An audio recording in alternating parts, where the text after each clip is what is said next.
कैसा भी हो, अंधा हो, लंगड़ा हो, बहरा हो, काना हो, कैसा भी हो, शास्त्र कहते हैं कभी भी अपने पति का अपमान नहीं करना चाहिए, पति का तिरस्कार नहीं करना चाहिए।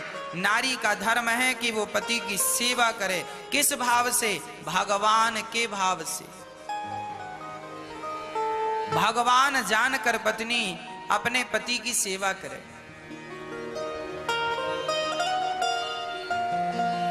कभी स्वप्न में भी अपने पति का तिरस्कार ना करे, अपमान अनादर ना करे।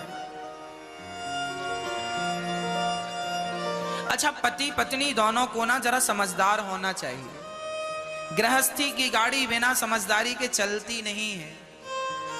और मुझे लगता है आज इस कोरोना काल की स्थिति परिस्थिति में आपको और समझदार हो जाना चाहिए।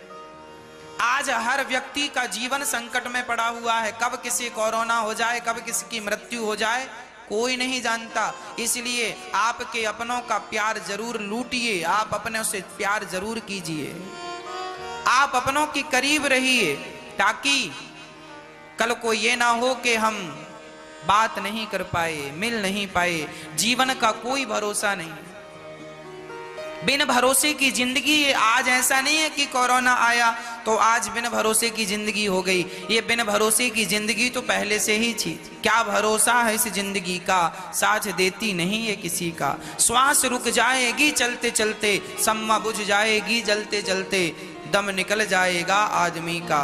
क्या भरोसा है इस जिंदगी। इसलिए झगड़ा हुआ था, भूल जाइए, प्रेम से रहिए। परिवार में तनाव प्रकट ना कीजिए, केवल प्रेम प्रकट कीजिए। हाँ, और बड़े प्रेम से पति पत्नी परिवार के सभी सदस्य, माता पिता से प्रेम करो, बच्चों से प्रेम करो, अपनों से प्रेम करो। ना जाने कौन सा वक्त, ना जाने कौन सी घड़ी जीवन की अंतिम घड़ी हो।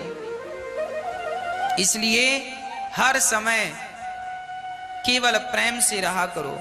बात बात में विवाद ना किया करो, झगड़ा ना किया करो। पत्नियां बात बात में नाराज हो जाती हैं। आज पत्नियां जूजू हो गई हैं, जूजू। बात बात में गुस्सा आता है। आज झगड़े क्यों होते हैं? पति पत्नी में खासकर हम देखते हैं झगड़े होते हैं। झगड़े का केवल इतना कारण है कि ना तो पति के अंदर सहनशीलता बची, ना तो पत्नी के अंदर सहनशीलता बची। पत्नी ने कुछ कहा, पति को बुरा लग गया, पति ने कुछ कहा, पत्नी को बुरा लग गया। अरे थोड़ा सी सहनशीलता बढ़ाइए। इसलिए भगवान श्री कृष्ण ने शिशुपाल की 100 गालियां सुनी और 100 गालियों तक चुप रहे, कोई उत्तर नहीं। 100 गालियों तक बिल्कुल चुप रहे।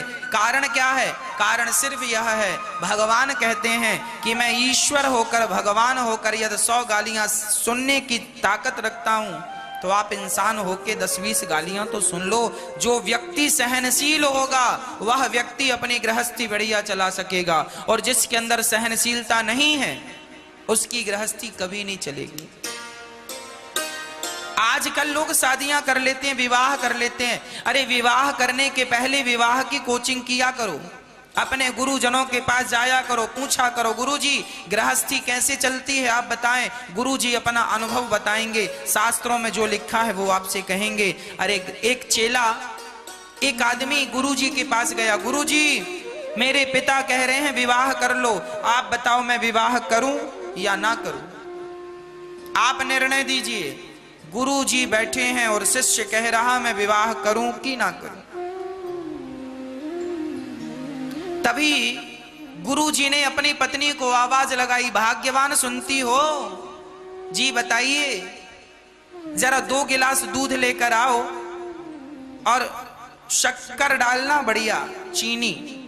पत्नी लाई, पर शक्कर की जगह नमक घोल कर ले आई। नमक घोल कर लाई। 2 गिलास दूध, 1 गिलास गुरुजी ने पिया और दूसरा गिलास उसे पकड़ाया जो पूछ रहा था विवाह करूं या ना करूं। दूध पिया तो खारा, उसने थू-थू कर दिया, गुरुजी खारा दूध पी रहे हो आप। गुरुजी ने कहा खारा दूध पीने की ताकत आ जाए तो विवाह कर लेना। मैं पी रहा हूं, तुम भी पियो। वो बोला गुरुजी नहीं पी रहा है। गुरुजी बोले ला मैं पीता हूं। गुरुजी ने उसका पी लिया। थोड़ी देर बाद गुरुजी ने कहा पत्नी से सुनती हो, जरा एक दिया जला कर लाओ, हमें रामायण पढ़नी है। दिन के 12 बजे आंगन में बाबा जी बैठे हैं और कह रहे हैं दिया लाओ, हमें रामायण पढ़नी है। अब वो पत्नी दिया जला कर ले आई और ये आंगन में रख के रामायण पढ़ने लगी उसके प्रकाश से। सूर्य के प्रकाश के सामने दीपक का क्या प्रकाश था, पर पढ़ रहे हैं। अब वो जो पूछ रहा था गुरुजी शादी करूं कि न करूं, वो समझ गया ये दोनों बुढ़ा बुढ़ी पागल है, पागल है। वो जानने लगा। गुरुजी ने कहा कहां जा रहा है? उसने कहा गुरुजी हम पूछने आए थे कि विवाह करें कि ना करें, पर आप तो पागल से हमें लगे। गुरुजी ने कहा बेटा हम पागल नहीं हैं, हम तेरे ही प्रश्न का उत्तर दे रहे हैं। ये कैसा उत्तर है? गुरुजी ने कहा सुनो, जब मैंने उससे कहा कि दूध में शक्कर डालकर लाना, तो वो क्या डालकर लाई? नमक। गलती उसने की।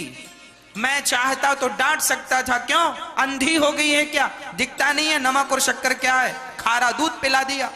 मैं चाहता तो अपनी पत्नी को डांट सकता था, पर बेटा देख मैंने अपनी पत्नी को नहीं डांटा। दूसरी बार मैंने उससे कहा जरा दिया जला कर लाओ, अब की बार वो मुझे डांट सकती थी, कह सकती थी क्यों जी अंधे हो गए हो, आंखें फूट गई हैं, दिखता नहीं है। मैंने गलती की तो उन्होंने कोई उत्तर नहीं दिया, और उन्होंने गलती की तो मैंने कोई उत्तर नहीं दिया। मेरी गलतियों को उन्होंने सहन कर लिया, उनकी गलतियों को मैंने सहन कर लिया। बेटा जब तुम्हारे अंदर सहनशीलता आ जाए तो विवाह कर लेना, तुम्हारा विवाह सफल हो जाएगा। और सहनशीलता ना आए तो विवाह ना करना, क्योंकि रिश्तों में सहनशीलता जरूरी है।